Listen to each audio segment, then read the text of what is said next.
আমরা যারা 20 রাকাত তারাবির নামাজ পড়ি, আমরা 30 দিন হিসাব করলে 30 গুণ 20 যদি আমরা গুণ দিই তাহলে হয় 600 রাকাত।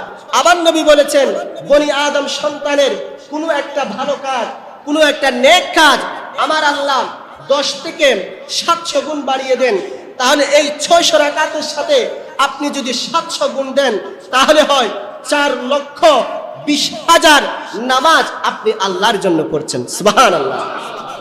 তাহলে এখন আপনারাই বিবেক দিয়ে বিচার করুন, 8 পড়বেন নাকি 20 পড়বেন? আমরা তারাবির নামাজ 8 রাকাত পড়বো নাকি 20 রাকাত পড়বো? একটু সবার জবান দিয়ে শুনতে চাই, কয় রাকাত পড়বো? 20 রাকাত। এটাই হচ্ছে আমার নবীর সুন্নাত, আমার নবীর হাদিস।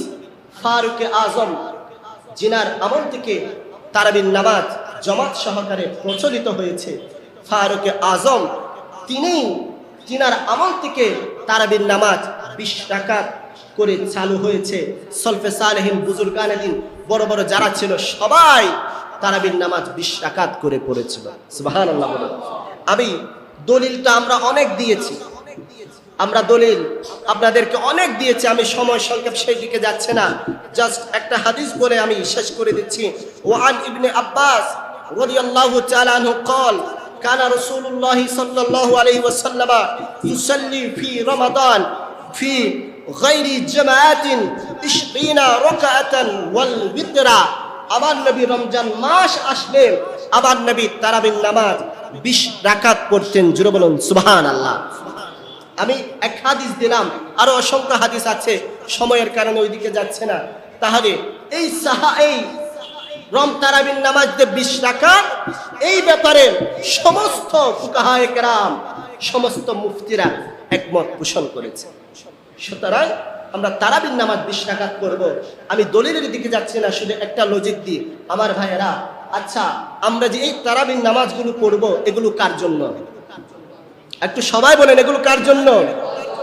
এখনো সবার মুখ দিয়ে আল্লাহ শব্দ বের হচ্ছে না। আল্লাহ শব্দ বের হলে গুনাহ হবে, গুনাহ হবে। তারাবির নামাজ পড়বো, এই যে 20 রাকাত পড়বো, 8 রাকাত পড়বো, যাই পড়েন এগুলো কার জন্য? এই যে সিজদা দিবেন এগুলো কার জন্য? রুকু করবেন এগুলো কার জন্য? তো আপনি সবকিছু আল্লাহর জন্য করছেন। আল্লাহর জন্য যখন করছেন, আল্লাহর জন্য বেশি করবেন নাকি কম করবেন? আপনি একটা জিনিস খেয়াল করুন, আমরা যারা 20 রাকাত তারাবির নামাজ পড়ি, আমরা 30 দিন হিসাব করলে 30 গুণ 20 যদি আমরা গুণ দিই তাহলে হয় 600 রাকাত।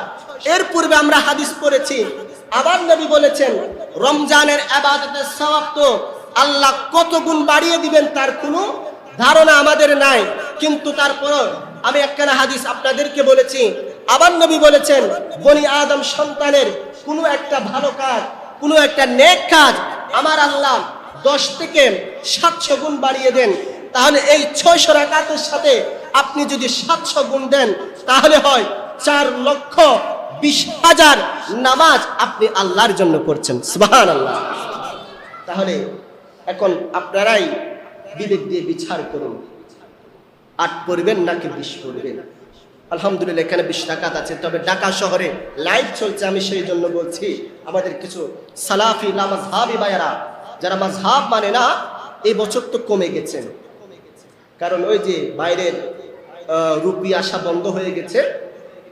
এই বছর মদিনা শরীফে 10 রাকাত পড়ছে, কেন পড়ছে জানি না, তবে আমার নবীর সুন্নাত অনুযায়ী পড়ার ছিল।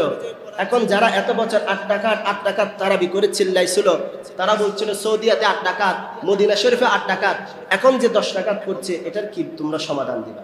এখন আর কথা বলছে না। তো সেই জন্য মনে রাখবেন, আপনার বাপ দাদা যা করে আসছে, ওলি আউলিয়ারা যা করে আসছে, পূর্ববর্তী আলেমরা যারা করে আসছে, সেটাই হচ্ছে হক, সেটাই হচ্ছে কি হক। সুতরাং আমরা তারাবির নামাজ 20 রাকাত পড়ব, কারণ এই মাস আল্লাহ আমাদেরকে তার ইবাদতের জন্য দিয়েছেন।